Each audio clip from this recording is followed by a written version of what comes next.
심리학 가운데 동기 심리학, 모티베이션 사이칼러지라는 학문이 있습니다. 모든 행동의 근본적인 힘을 말하는 동기, 이 동기가 어떻게 발생을 하고 이로 말미암아 어떻게 업무 생산성을 높이고 어떻게 행복한 삶을 영위할 수 있는가를 연구하는 학문인데요.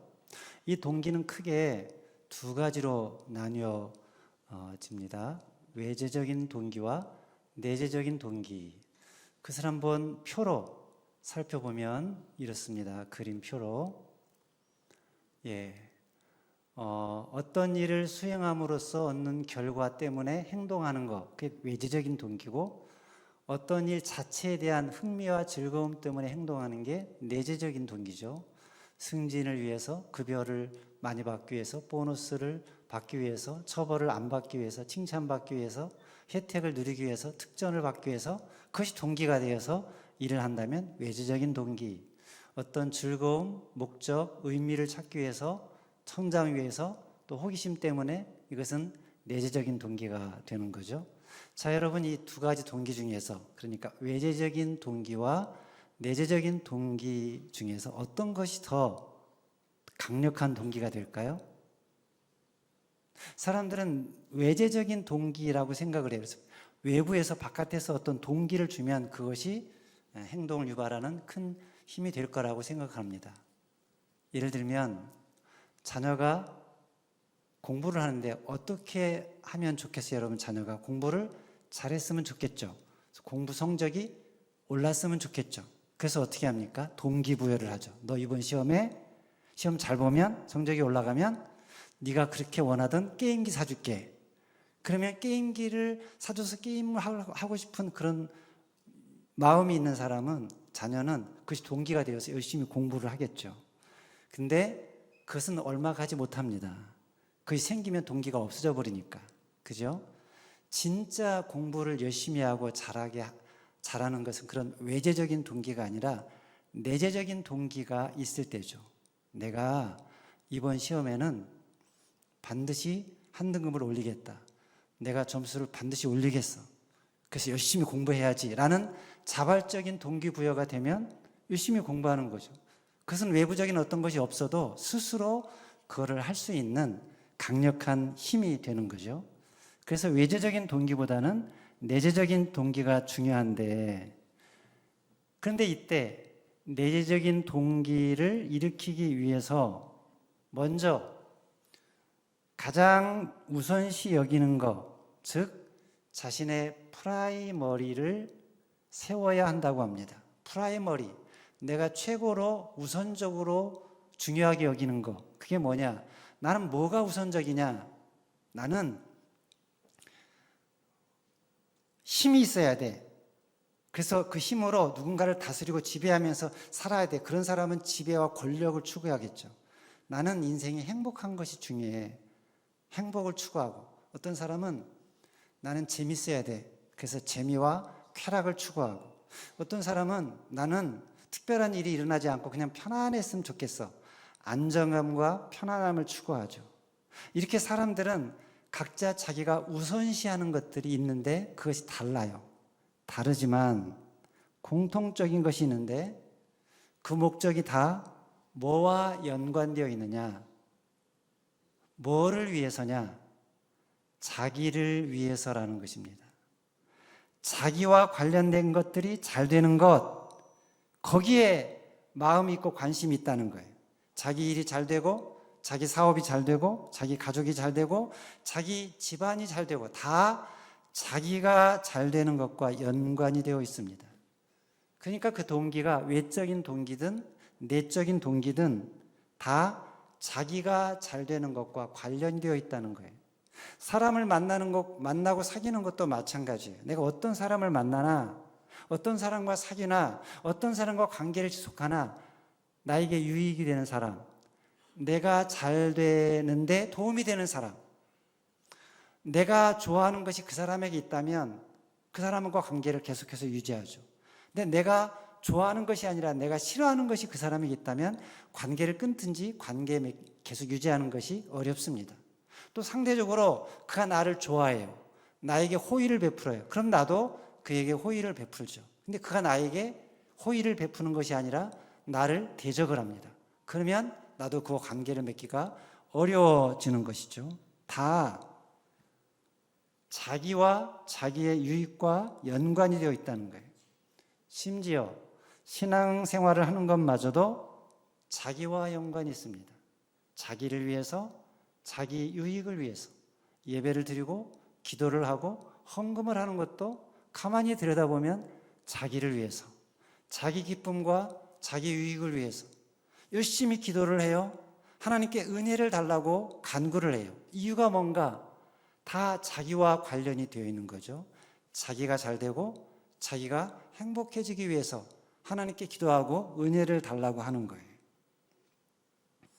그런데 오늘 본문에서 바울이 말하기를 믿는 우리는 그러면 안 된다고 합니다. 오늘 본문 고린도후서 5장 13절 말씀을 같이 읽겠습니다. 시작. 우리가 만일 미쳤어도 하나님을 위한 것이요 정신이 온전하여도 너희를 위한 것이니. 여기 미쳤다는 말을 하는 것은 누군가 바울을 향해서 미쳤다, 바울 미친 거 아니야? 라고 하는 사람들이 있기 때문이죠. 실제로 바울이 베스도 총독 앞에서 복음을 전하고 변증을 할 때 베스도가 바울을 향해서 너 미쳤다, 미쳤구나 라고 한 적이 있습니다. 사도행전 26장 24절을 보겠습니다. 바울이 같이 변명하며 베스도가 크게 소리내어 이르되 바울아 네가 미쳤도다. 내 많은 학문이 너를 미치게 한다. 이런 말을 했어요. 바울은 공부를 많이 한 사람, 많이 배운 사람, 학식이 풍부한 사람인데 그런 바울이 십자가에서 죽은 유대인 죄수를 가리켜 하나님의 아들이라고 하고 메시아라고 하고 그를 믿어야 구원을 얻는다라고 말을 하니 베스도 입장에서 볼 때 이거 미쳤구나. 어떻게 미치지 않고서 이런 말을 할 수가 있지? 라고 말을 한 거죠. 그런데 사실은 바울이 정신이 이상이 되어서 미쳐서 이런 말을 한 것입니까? 그게 아니죠. 바울이 이렇게 한 것은 자기가 보니까 정말 인간에게, 인생에게 중요한 것이 예수 그리스도를 만나는 것이고 예수의 복음을 듣는 것이고 그래서 그 영혼이 살아나는 것, 이게 가장 중요한 것이고 중차대한 문제고 시급한 문제였기 때문에 다른 거 다 팽개치고 어떤 반대가 있어도 어려움이 있어도 그 예수님 복음을 전파한 것이죠. 그러니까 바울이 그렇게 한 것은 바울이 미쳤기 때문이 아니라 오히려 정신이 제대로 똑바로 박혔기 때문이라는 것이죠. 여러분, 어떤 건물에 불이 났어요. 불이 났는데 어떤 사람이 정신없이 그 계단을 오르내리면서 집집마다 막 문을 두드리면서 불이 났어요, 빨리 나오세요 하고 막 소리치면서 정신없이 왔다 갔다 한다고 합시다. 그럼 이 사람 미친 사람입니까? 아니면 제대로 정신이 바뀐 사람입니까? 제대로 정신이 바뀐 사람이죠. 근데 모르는 사람들은 그 행동만 보고 저 사람 미친 거 아니야? 라고 말을 할 수 있는데 사실은 그게 아니죠. 지금 조금이라도 늦으면 이 불 때문에 죽을 수도 있으니까 빨리 나오라고 외친 거잖아요. 이게 바른 말이고 정신이 똑바로 박힌 사람이 하는 말이죠.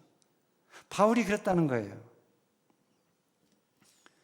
바울은 예수 복음을 전하는 것이 가장 중대하고 가장 시급한 문제였기 때문에 한 사람이라도 더 예수 복음을 듣고 구원을 얻도록 하기 위해서 어떤 고난이 있고 어떤 어려움이 있고 어떤 반대와 핍박이 있어도 어떤 모욕을 당하도 굴하지 않고 복음을 전한 거예요. 그런데 그런 바울의 모습을 보고 바울이 미쳤다라고 한다면 그래, 내가 미쳤다.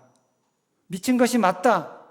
그러나 만약 내가 미쳤다면 그 미친 것은 하나님을 위한 것이고, 만약 내가 정신이 온전하다면 그것은 다 너희를 위한 것이다 라고 바울이 말을 한 거예요. 바울은 그러니까 무슨 말입니까? 사람들이 나를 어떻게 대하든지, 자기가 어떻게 되든지, 잘 되든지 못 되든지 거기는 별로 관심이 없고, 오직 자기가 이 세상을 살아가는 목적은 하나님께서 주신 복음, 그 복음을 전함으로 사람들이 살아나는 것, 구원하는 것, 다른 사람들이 잘 되는 것, 거기에 마음이 있고 궁극적인 관심이 있었다는 것입니다. 일반적으로 사람들은 자기가 잘 되는 것에 초점을 두죠. 자기가 잘 되는 것이 자기에게 유익이라고 생각하기 때문이에요. 근데 바울은 그렇게 생각하지 않았다는 거예요. 자기가 잘 되는 것이 유익이 아니라 하나님의 영광이 나타나는 것, 그리고 하나님께서 자기에게 맡겨준 사람들이 잘 되는 것, 그들의 영혼이 구원을 얻고 잘 되는 것, 그게 자기에게 유익이다라고 생각을 했다는 거예요. 그래서 바울은 자기가 이 세상에서 잘 되는 것에는 관심이 별로 없고, 자기는 어떻게 되든지 하나님이 맡겨주신 사람들이 잘 되는 것, 거기에 관심을 갖고 있고, 자기는 그것을 목적으로 이 세상을 살아가고 있다는 것입니다. 자, 그렇다면 바울은 왜 이렇게 살아가는 걸까? 바울이 이렇게 살아가는 이유가 뭔가? 왜 다들 자기를 위해서 살아가는데 바울은 미쳤다는 그런 모진 소리를 들으면서까지, 오해를 받으면서까지 왜 하나님을 위해서 그리고 다른 사람을 위해서 살아가나? 이유가 뭔가? 그가 그렇게 살아가는 중요한 내적인 동기가 무엇인가? 그것을 14절 상반절에서 이렇게 말을 합니다. 같이 읽겠습니다. 시작. 그리스도의 사랑이 우리를 강권하시는도다. 여기서 강권한다라는 말은 헬라어로 순에코라고 하는데요, 통제하다, 강력하게 이끌다, 강력하고 강제해서 그 방향으로 나아가도록 한다라는 의미입니다. 뭐가 그렇게 바울의 삶을, 바울의 마음을 통제하고 강력하게 이끌어 간다는 것입니까? 그리스도의 사랑이. 바울이 자기 유익을 구하고 자기 편의를 구하고 자기를 위해서 살려고 하면 속에서 그리스도의 사랑이 막 올라와서 그 사랑을 다른 사람을 위해서 전하도록, 다른 사람을 살리는데 자신의 삶을 드리도록 속에서 그리스도의 사랑이 막 강권한다는 거예요. 그래서 그 그리스도의 사랑에 붙잡혀서 어떤 고난이 오고 핍박이 오고 박해가 온다 할지라도 바울은 그 길을 포기할 수가 없다는 것입니다. 우리는 보통 바울 그러면 바울은 특별한 사람이라고 생각하죠. 우리와는 좀 차원이 다른 사람, 천년에 한 번 나올까 말까 한 사람, 어떤 어려움도 고난도 다 능히 겪고 당당하게 살아가는 걸 보고 바울은 마치 불사조 같은 사람이고 슈퍼맨 같은 사람이라고 생각하는 경향이 있습니다. 그런데 사실은 아니죠. 바울도 우리와 똑같이 연약한 육신의 몸을 입고 있는 사람이에요. 그래서 추위도 느끼고 더위도 느끼고 배고픔도 느끼고 누가 때리면 맞으면 굉장히 아픈 통증을 느끼는 그런 사람입니다.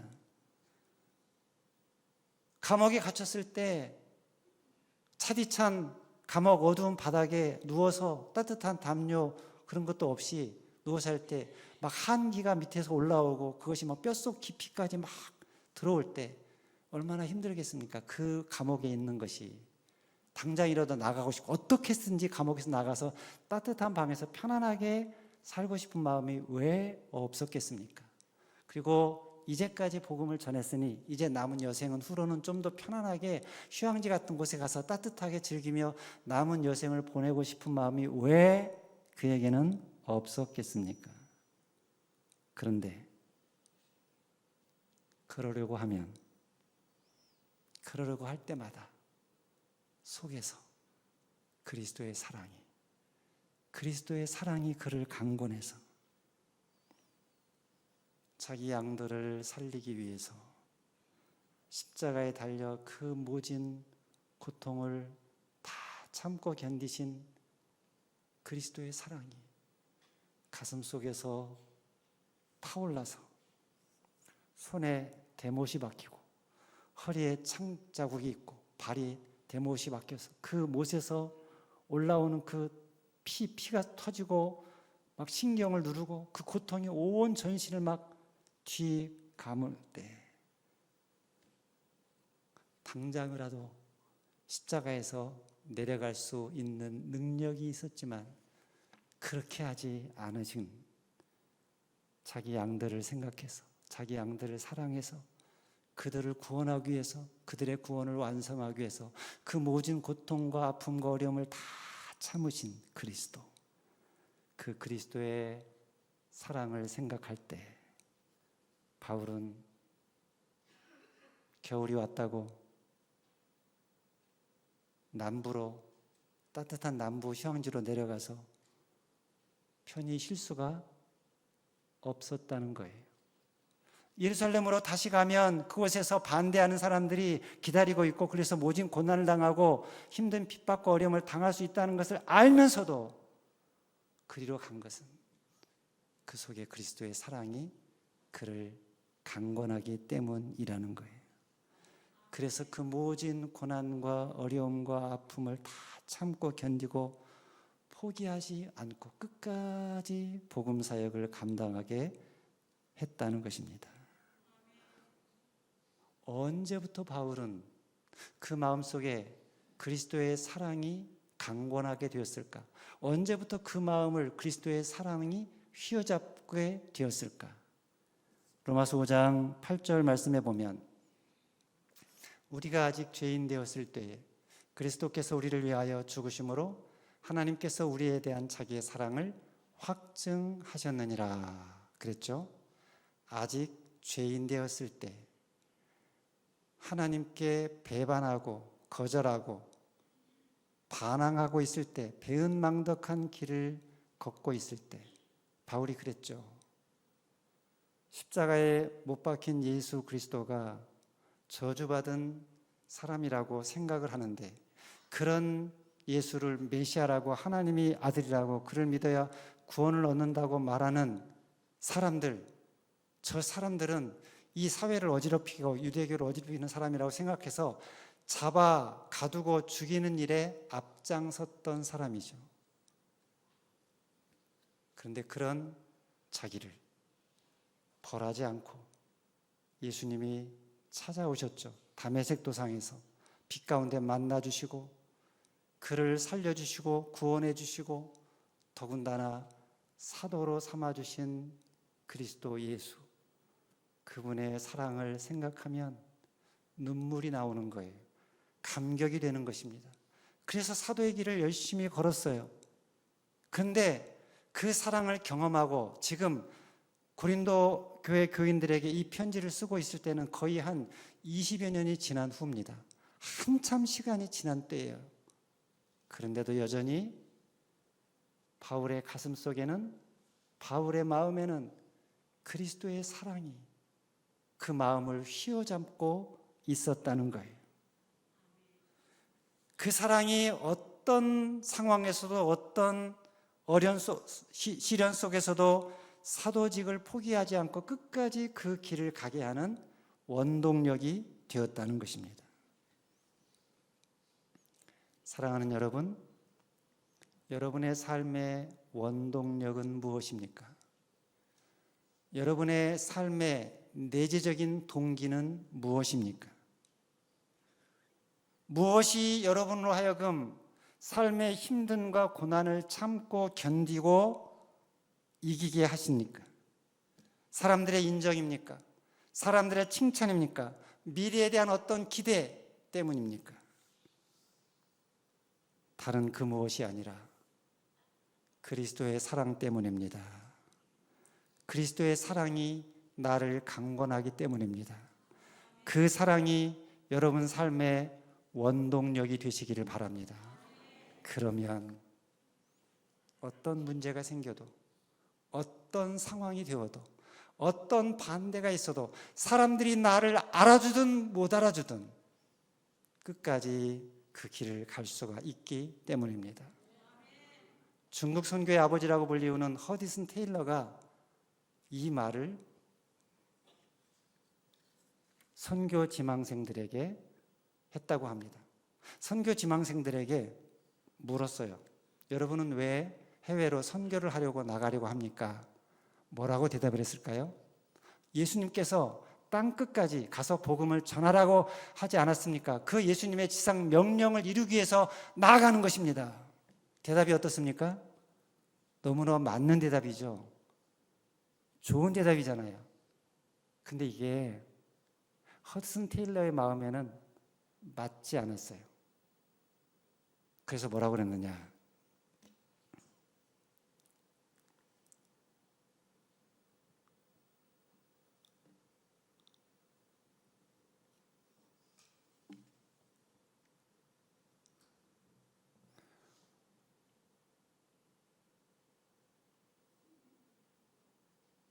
여러분이 해외로 나가서 복음을 전하다 보면 여러 가지 힘든 일도 있고 반대도 있고 어려움도 있을 것입니다. 그런데 그 반대를 만나면, 어려움을 만나면 포기하기가 쉽고 그래서 그냥 되돌아올 수도 있을 것입니다. 너무 힘드니까, 너무 어려우니까, 너무 박해가 많으니까.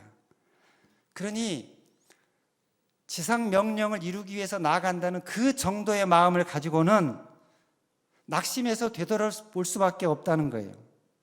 그러자 선교 후방 그 지망생들이 묻습니다. 아니 그러면 뭐가 동기가 되어야 됩니까? 뭐라고 말했을까요? 그리스도의 사랑입니다. 그리스도의 사랑 때문입니다. 그리스도의 사랑이 내 안에서 강권하기 때문입니다. 저는 여러분도 그렇게 말할 수 있기를 바랍니다. 여러분이 무엇을 하든, 어떤 선교를 하고 어떤 사역을 하든 왜 그 일을 하려고 하는가 라고 묻거든 그리스도의 사랑이 나를 강권하기 때문입니다 라고 말할 수 있기를 바랍니다. 한번 대답해 보실까요? 여러분 왜 봉사하십니까? 왜 헌신하십니까? 왜 포기하지 않고 참고 견디십니까? 그리스도의 사랑이 나를 강권하기 때문입니다. 그리스도의 사랑, 그리스도의 사랑의 강권, 이게 내 삶의 원동력이고 내 삶의 근원적인 내재적인 동기가 되어야 한다는 거예요. 바로 이게 우리의 온 몸과 마음을 사로잡고 있어야 된다는 거예요. 왜냐하면 그렇지 않으면 다른 것이 동기가 되면 언젠가는 그것이 고갈되어 버리고 사라지게 되고 무너지게 될 것이기 때문입니다. 그리스도의 사랑이 우리를 제어하지 못하고 통제하지 못하고 지배하지 못하면 우리는 환경이 어려워지면 그 모진 환경 견디지를 못하고 숱한 어려움과 반대와 무시 결코 견디지 못할 것이기 때문입니다. 그리스도의 사랑이 나를 통제하고 지배하지 못하면 하나님께 전심전적으로 나아가지 못하게 되고 제정신으로 사람들을 끝까지 사랑할 수가 없기 때문입니다. 아무리 사랑을 전해도 아무리 사랑을 말해도 몰라주는데 알아주지 않는데 엄한 길로 가는데 오히려 대적하고 모욕을 하는데 어떻게 그런 사람을 끝까지 사랑할 수가 있겠습니까? 어떻게 끝까지 참을 수가 있겠습니까? 인간의 사랑으로는 할 수가 없어요. 그러나 그리스도의 사랑이 내 안에 있으면, 그리스도의 사랑이 나를 강권하면, 그리스도의 사랑으로 내가 온전히 휘어잡혀 있으면 얼마든지 그런 상황 견디고 참고 이길 수 있다는 것입니다. 하나님의 말씀을 전하는 것도 마찬가지예요. 하나님 말씀을 전하면 그 말씀대로 살고 이해하고 그 말씀을 따라 회개하고 그러면 얼마나 좋겠습니까? 아무리 하나님의 말씀을 전해도, 피가 토하는 심정으로 말씀을 전해도 그 말씀을 듣지 않고 귓전으로 듣고 엄한 길로 반대 길로 나가는 모습 보면 내가 더 이상 이제 말씀 전하지 못하겠다. 오히려 그 말씀을 전하는 자를 핍박하고 고난을 가하면 전하고 싶은 마음이 떨어지지 없어지지 않겠습니까? 예레미야가 그랬어요. 예레미야는 너무 힘들어서, 너무 낙심이 되어서 내가 더 이상 하나님 말씀을 전하지 않겠다 작심을 했어요. 근데 어떻게 그런 상황을 이길 수가 있었는가? 예레미야 20장 7절 말씀을 보겠습니다. 같이 읽습니다. 시작. 여호와여, 주께서 나를 권유하심으로 내가 그 권유를 받았사오며 주께서 나보다 강하사 이기셨으므로 내가 조롱거리가 되니 사람마다 종일토록 나를 조롱하나이다. 무슨 말입니까? 여호와여, 주께서 나를 권유하심으로, 주께서 사랑으로 나를 강권하심으로 내가 그 사랑, 그 권유를 받아싸우며 나를 사랑으로 강권하시는 주께서 절망하고 낙심하고 포기하고 싶은 나보다 더 강하사 나를 이기셨으므로, 그런 말이잖아요. 그래서 20장 9절에서 뭐라고 말합니까? 같이 읽습니다. 시작. 내가 다시는 여호와를 선포하지 아니하며 그의 이름으로 말하지 아니하리라 하면 나의 마음이 불붙는 것 같아서 골수에 사무치니 답답하여 견딜 수 없나이다. 내가 너무너무 힘들어서, 너무너무 괴로워서 아무리 하나님 말씀을 전해도 사람들이 회개하지 않고 오히려 나를 공격하고 무시하고 조롱하는 말을 한두 번 아니고 수없이 수백 번 들으니 내가 낙심돼서 더 이상 전하지 못하겠습니다, 전하지 않겠습니다 라고 하면 내 마음이 나를 강권하시는 하나님의 사랑이 내 안에서 불붙는 것 같아서 골수에 사무치니 답답하여 견딜 수 없나이다.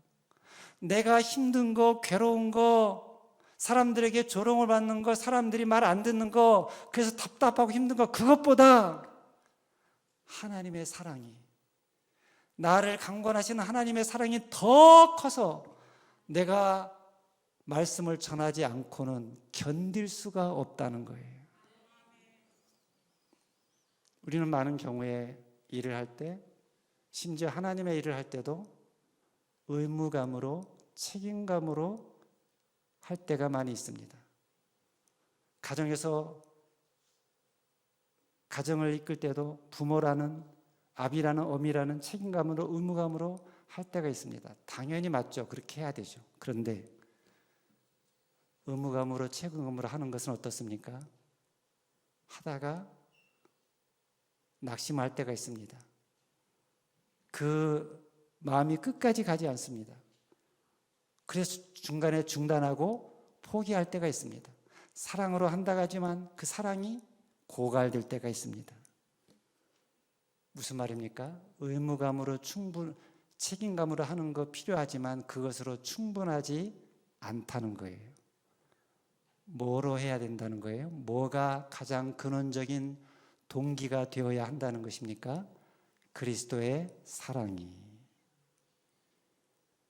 책임감에 이끌려, 의무감에 이끌려서가 아니라 그리스도의 사랑에 이끌려서 행해야 한다는 것입니다.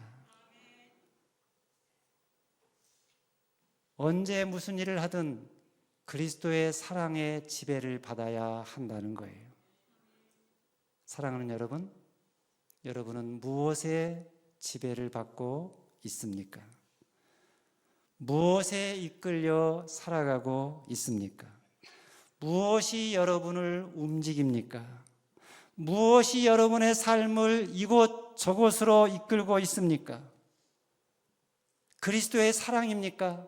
아니면 여러분의 욕심입니까? 지금 내가 하는 일이, 내가 하려는 계획이, 내가 선택한 것이 그리스도의 사랑에 이끌려서 한 것입니까? 아니면 다른 어떤 것 때문입니까? 여러분, 우리가 그리스도의 사랑에 이끌리지 않고 다른 것에 이끌리면, 그리스도의 사랑의 지배를 받지 않고 다른 것의 지배를 받으면 우리 삶에 여러 가지 문제가 생깁니다. 다툼이 생기고 갈등이 생깁니다. 여러분, 왜 복음을 위해서 수고하는 사람들 사이에 다툼이 있고 싸움이 있고 갈등이 생기는 것입니까? 왜 교회를 사랑해서 한 일인데 그 일이 다른 사람에게 상처를 주고 어려움을 줄까요? 왜 성도가 미울까요? 왜 남편과 아내를 사랑하는 것이 왜 그렇게 힘들까요? 어려울까요? 왜 다른 사람을 용서하지 못할까요? 왜 다른 사람에게 실망할까요? 왜 교회에서 봉사를 하면서 마음이 불편할까요? 다른 이유가 아니에요. 내 안에 그리스도의 사랑이 없어서, 그리스도의 사랑의 감격이 메말라서, 퇴색되어서 그런 것이 아니냐는 거예요. 그리스도의 사랑에 이끌리는 것이 아니라 내 이익에 이끌리기 때문이 아닌가. 그리스도의 사랑에 이끌리는 것이 아니라 내 욕망에 이끌려 살기 때문이 아닌가. 집단 치유 프로그램에 간혹 참여해 보면 사람들이 그곳에서 자기가 어떤 상처를 받았는지에 대한 이야기를 들어보면 안타깝게도 거의 대부분이 가정에서 부모에게서 받은 상처라고 합니다. 왜 자녀들이 가장 사랑을 많이 받아야 할 부모로부터 상처를 오히려 가장 많이 받는 것일까요? 무엇이 문제일까요? 우리 안에 그리스도의 사랑의 감격이 메말라 있기 때문이 아닐까요? 그리스도의 사랑의 감격이 퇴색해서 있기 때문이 아닐까요? 그리스도의 사랑이, 십자가의 사랑이 내 가슴을, 내 마음을 휘어잡고 있어야 하는데 다른 것들이, 다른 욕심이 여러분의 마음을 휘어잡고 있기 때문이 아닐까요? 사랑하는 여러분, 지금 여러분의 마음에 무엇이 가득합니까? 무엇이 여러분의 생각을 지배하고 있습니까? 무엇이 여러분의 언어를 지배합니까? 무엇이 여러분의 행동을 사로잡고 있습니까? 여러분 자녀가 좋은 대학, 인류대학에 들어가는 것입니까? 좋은 직장에 들어가는 것입니까? 진급을 하는 것입니까? 이 땅에서 사람들에게 인정받고 칭찬받는 것입니까?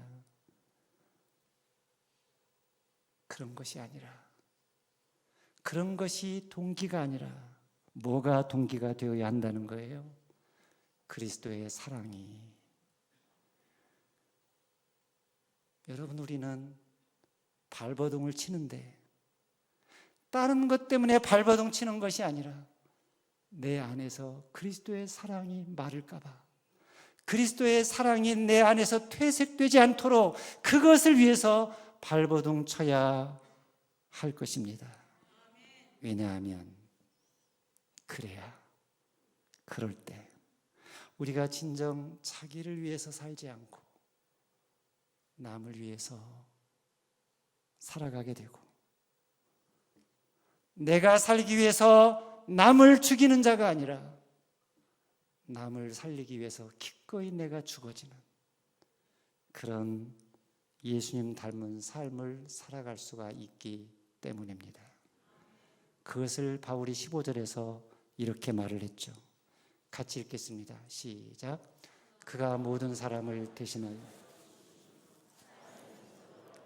다시는 그들 자신을 위하여 살지 않고 오직 그들을 대신하여 죽었다가 다시 살아나신 이를 위하여 살게 하려 함이라. 지금 살아있는 자들로 하여금 그렇게 살도록 하기 위해서 예수님이 십자가에 죽으셨다는 거죠. 자기를 위해 살지 않고 다른 사람을 위해서, 주님을 위해서 살아가도록 하기 위해서. 누가? 지금 여기 살아있는 자들로 하여금. 여러분에게 한번 묻겠습니다. 여러분은 살아있는 자들입니까? 죽어있는 자입니까? 살아있는 자죠. 그죠? 그러면 오늘 본문 말씀에 살아있는 자라는 말에 여러분의 이름을 넣어서 한번 다시 볼까요? 그러니까 그가 모든 사람을 대신하여 죽으심은 살아있는 자, 저로 얘기하면 광훈이로 하여금 다시는 광훈이를 위하여 살지 않고 오직 광훈이를 대신하여 죽었다가 다시 살아나신 이를 위하여 살게 하려 하심이라. 그런 뜻이죠. 이제는 여러분 이름을 넣어서 한번 읽어볼까요? 시작. 그가 모든 사람을 대신하여 죽으심은 광훈이로 하여금 다시는 광훈이를 위하여 살지 않고 오직 광훈이를 대신하여 죽었다가 다시 살아나신 이를 위하여 살게 하려 하심이라.